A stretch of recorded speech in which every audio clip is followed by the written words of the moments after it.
고난주간 특별 새벽기도회 둘째 날에 함께 참여하신 모든 성도님들을 주님의 이름으로 환영하고 축복합니다.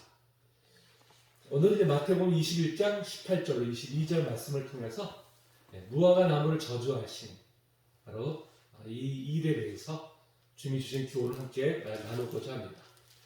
어제 우리가 알다시피 예수님께서는 왕으로 입성하셨습니다. 많은 사람들의 연호를 받으시고 예루살렘 성에 입성하셨는데요. 예수는 결코 군림하거나 지배하기 위해서 오신 것이 아니라 낮고 낮은 모습, 우리를 섬기기 위해서 오셨다. 그런 것을 이제 말씀을 드렸습니다. 그리고 이제 가서 들어가셔가지고 바로 이제 성전 청결 사건을 이제 행하셨죠. 성전 청결 사건을 행하셔서 그 성전 안을 장사치의 소굴을 만든 바로 이제 그들을 다 책제로 쫓아내시고 상을 뒤엎으시는 인간으로 볼 때 참 과격한 행동하셨습니다. 그렇게 하신 이유가 무엇입니까?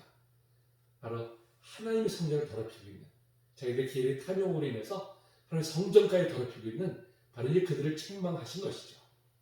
뿐만 아니라 그를 통해서 이제 성전의 기능은 다 이제 소멸되었고 오직 이제는 예수 그리스도로만이 하나님께 나아갈 수 있음을 바로 이제 몸소 보여주신 것입니다.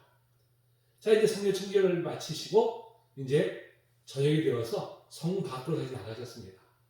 나가신 다음에 이제 오늘 본문에 보니까 이른 아침에 성으로 들어오실 때 그랬죠. 이제 그 이튿날의 아침에 다시 일찍이 다시 이제 예루살렘 성으로 다시 이제 들어오십니다.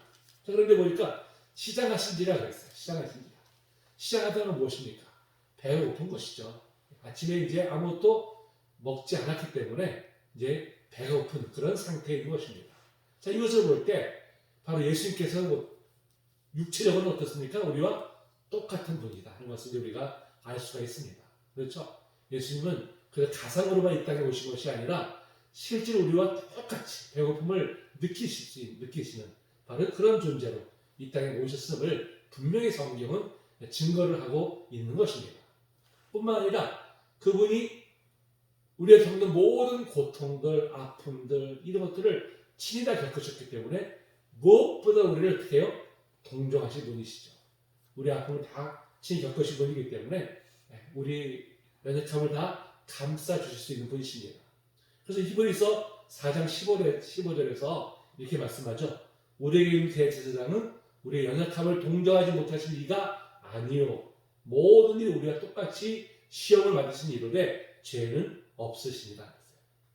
우리가 똑같이 우리의 제 연약함을 다 경험하셨지만 단 한 가지 뭡니까? 근본적인 것 죄가 없으신 분이신 것이죠. 그래서 어떻게 해요?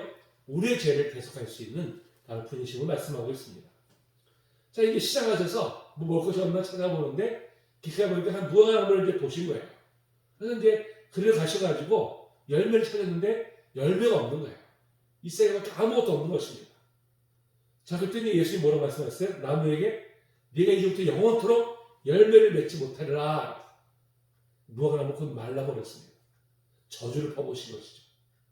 아니 예수님께서 본인이 원하는 열매를 맺지 못한다고 그냥 즉석에서 그냥 마르게 하는 그런 저주를 퍼부으시다니. 배고프니까 화가 나서 그랬을까요? 예수님께서 그러실 분은 아니시겠죠. 당연히. 뜻이 있는 것이죠. 그의 안에 우리가 주신 또한 교훈이 그 안에 담겨져 있는 것입니다. 자, 동일한 본문의 마가복음 11장 13절에서는 이렇게 말씀하고 있어요. 잎사귀 위에 아무것도 없더라. 이는 무화과의 때가 아닙니다. 그래서 때가 아닙니다. 그 무화과 열매 맺을 때가 아니라는 거예요. 아니니까 지금 열매가 없는 거예요. 아니 때도 아닌데 열매 맺지 못하는 건 당연한 건데 아니 예수님 왜 거기다 내가 저주를 퍼부으셨을까? 우리가 또 이런 의문점을 갖게 되잖아요. 자, 그런데 여기서 이 때라는 것이요, 이 무화과라는 나무가 독특한 것이 있습니다. 자, 우리가 이제 보통 나무에 열매가 맺을 때 한꺼번에 모든 열매가 다 맺어진 것은 아니죠. 보통 하나의 열매가 먼저 맺어집니다. 그 맺어지면서 어떻게 해요? 순차적으로 이제 그 나무에 열매가 이제 맺어지기 시작을 하죠. 그래서 이 처음 익은 열매가 바로 이제 그 파계라고 합니다. 파계. 그 다음에 이제 그 이어서 숫자로 열리는 열매를 가리켜서 테나라 이렇게 이제 구분을 하고 있어요. 구분하고 있습니다. 그러니까 지금 이 여기서 말씀하는 것은 뭐냐면 그 처음 익은 무화과 나무 열매가 맺을 때가 됐는데 그 열매를 맺지 못하고 있다는 거예요. 그 때가 뒤에 숫자 열리는 그 열매를 말씀하시는 것이 아니라 바로 이제 처음 익은 열매, 이 열매 그것을 맺지 못할 때가 있는데 맺지 못하고 있다는 것을 이제 여기서 이렇게 말씀을 하고 있는 것입니다. 자, 여기서 이거 뭘 우리가 상징하고 있을까요? 무엇을 우리가 교훈하고 계실까요? 이것 통해서. 자, 열매라는 건 무엇입니까? 성경에서부터 열매라는 것은 뭡니까? 하나님이 우리에게 요구하시는 모든 행위들이죠. 그것을 바로 이제 열매로 표현하고 있습니다. 마땅히 하나님께서 우리를 택하셔서 우리를 세우시면 그에 합당한 열매를 맺게 하기 위함인 것이죠. 무엇보다도 그 당시 이스라엘 백성들에게 특별히 성전에 대해서 요구하신 것은 뭐예요? 성전에 대해서 하나님을 정말 진실하게 예배하는 공간이죠. 진실하게 하나님을 섬기는 바로 이제 그런 공간입니다. 그런데 어떻습니까? 우리가 잘 알다시피 이 어제 성전 청리 사건을 살펴봤지만 그들은 합당한 열매를 맺지 못하고 있었어요. 그 하나님 앞에 온전히 예배를 드려야 될 그 공간이 오히려 자기의 탐욕을 채우는 바로 이제 그런 수단으로 전락시켜버린 것이죠. 이스라엘 이 유대교의 상징이 뭡니까? 성전이에요. 성전 제사입니다. 성전 제사가 이렇게 타락했다고 한다면 그들의 일상의 삶은 어떠했는지는 우리가 불보듯 뻔한 것이죠. 합당한 열매를 맺지 못하고 있음을 우리가 이제 분명히 말씀해 주고 있는 것입니다. 그러니까 지금 이 무화과 나무가 열매를 맺지 못했다고 해서 주님께서 지금 그 나무를 향해서 저주를 퍼부으신 이유가 무엇입니까? 바로 어제 성령 충리 사건을 이어서 똑같은 교훈을 주고 계시는 거예요. 지금 합당한 열매를 맺지 못하고 있는 바로 유대교, 성전, 그리고 이스라엘 백성들을 향해서 하나님의 저주가 그들에게 임할 것임을 바로 이제 보여주고 계시는 것이죠. 이 사건을 통해서 이제 그걸 분명하게 나타나고 있는 것입니다. 자, 요한복음 15장 2절에서도 말씀하잖아요. 무릇 내게 붙어있어 열매를 맺지 아니하는 가지는 아버지께서 그것을 제거해 버리시고 무릇 열매를 맺는 가지는 더 열매를 맺게 하려 하여 그것을 깨끗하게 하시느니라 그랬어요. 열매를 맺지 못하는 가지는 어떻게 한다고요? 다 제거해 버리신다고 했어요. 바로 오늘 이 무화과 나무를 저주를 퍼부으신 것과 바로 이제 연관된 일맥상통하는 바로 이제 그런 말씀인 것을 우리가 이제 보게 됩니다. 참 우리가 한편 또 경고의 말씀이긴 하죠. 우리가 정말 하나님의 백성으로서 우리가 합당한 열매를 맺지 못한다고 한다면 하나님은 어떻습니까? 우리에게 가지를 제거해 버리신 것이죠. 무화과나무에 퍼붓던 저주를 우리에게도 퍼부을 수 있다는 것입니다. 그래서 우리가 무엇보다 우리의 신앙생활을 하면서 내가 정말 이 믿음의 합당한 열매를 지금 삶 속에서 맺고 있는지, 우리 삶 속에서 맺고 있는지를 우리가 늘 자신을 살펴봐야 되는 것입니다. 그리고 어떻게 해요? 그 열매를 맺기 위해서 우리가 노력을 해야 되는 것이죠. 하지만 이것은 우리 힘으로 되는 것이 아니잖아요. 그렇죠? 우리 노력으로 되는 것이 아닙니다. 자, 그럼 어떻게 해야 될까요? 바로 이제 그것을 뒤에서 답을 주고 있습니다.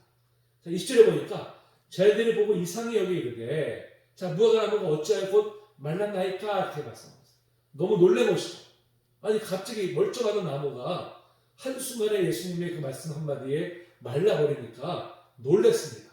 그러니까 이상히 여겼다는 것은 좀 놀랬다는 뜻이죠. 놀랬다는 뜻. 아니 어떻게 해서 갑자기 이것이 말랐습니까? 이렇게 이제 지금 이제 질문을 합니다. 근데 예수님은 뭐라고 말씀하세요?